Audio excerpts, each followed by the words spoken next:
Hello everyone, this is Ashley Tucker. Thank you for joining me today.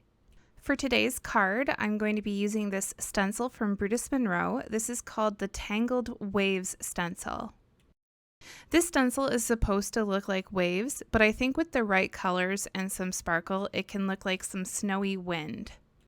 So I taped down a piece of Simon Says Stamp Fog cardstock to a board, and then I taped the stencil over that, and then I started spreading some of this unicorn glitter glaze across the top.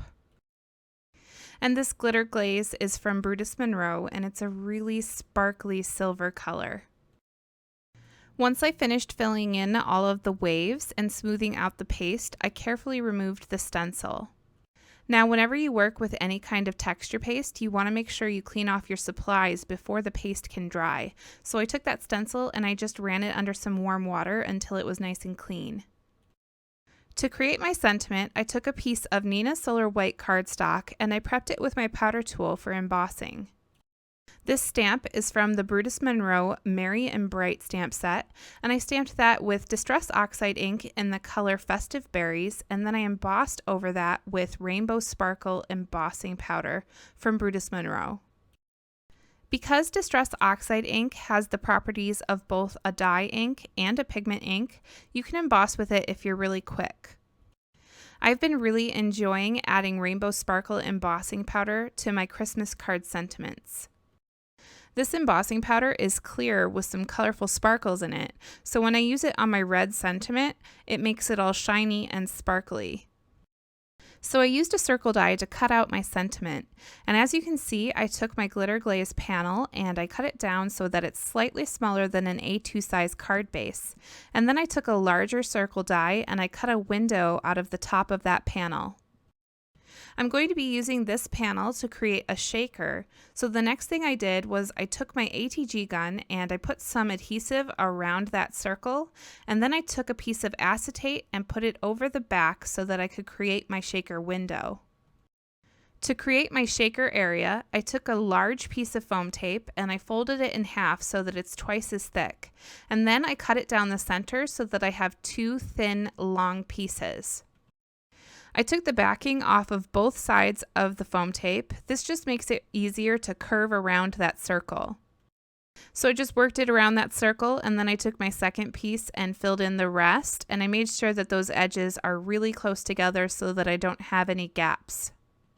For the shaker bits on this card, I decided to use these large clear glitter pieces, and I filled that really, really well. I wanted it to be really full. I closed up my shaker with a piece of white cardstock, and then I grabbed my scissors and trimmed off the excess paper. I put some doubled up foam tape along the bottom edge of this panel so that it would be the same height as the rest of the panel, and then I used my ATG gun on the back of the shaker part, and then I adhered that onto an A2 size card base. I took the little sentiment circle that I created and I glued it to the middle of my shaker window. After gluing this down, I was looking at it and I thought that shaker window could really use some kind of border, so I decided to do something a little bit different. Now, I've never done anything like this and I didn't know if it was going to work, so as I started doing it, I was a little bit worried that I was going to ruin my card, but I was really happy that in the end it worked out and I really like the way that it came out. So as you saw, I carefully added some of my Gina K Connect glue all the way around the outer edge of the shaker window. I then took a piece of red and white baker's twine and I slowly worked it around the circle into that glue. Very carefully, I was trying really, really hard not to pull too hard. I took the ends of the twine and I tied them into a knot.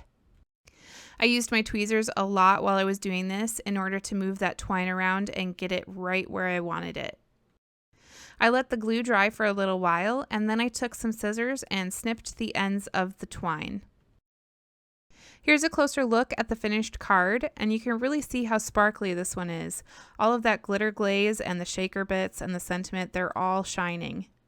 Thank you for watching today. I hope you really enjoyed this card featuring some Brutus Monroe products. All of the supplies that I used for this card can be found in the description down below. If you enjoyed watching and you have not subscribed to my channel yet, I would encourage you to hit that subscribe button and hit that bell so that you can see all of my future videos. I'm going to be back with a video on Friday. Again, thank you for watching. I appreciate all of you, and I hope you have a good day today.